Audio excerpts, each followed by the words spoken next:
Hello everyone, আমি Juhita. Welcome to my new blog. ওই দিন পুরুলিয়ার পাখি পাহাড় থেকে ঘুরে আসার পরে আমরা সবাই মিলে বেরিয়েছিলাম মুখোশ গ্রামে একটু কেনাকাটি করার জন্য। মুখোশ গ্রামে সবই শুধু মুখোশ, পুরুলিয়ায় বেশিরভাগ জিনিসটাই হচ্ছে মুখোশ কেনাকাটি, আর তেমন কিছু কেনাকাটির কোনো জিনিস নেই।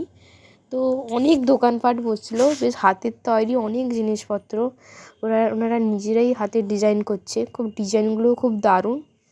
আমরা ওখানে অনেকক্ষণ টাইম কাটালাম। আর মুখোশগুলো দেখো কত সুন্দর।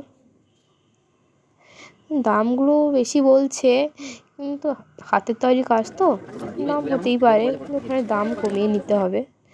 আমার বান্ধবীরা অনেকগুলোই নিয়েছে, আমিও নিয়েছি। আমি অল্প নিয়েছি, তেমন বেশি নেইনি। আর ওখান থেকে আসার পর আমাদের হোটেলে সন্ধ্যাবেলা হয়েছিল বারবিকিউ পার্টি, খুব মজা করেছি।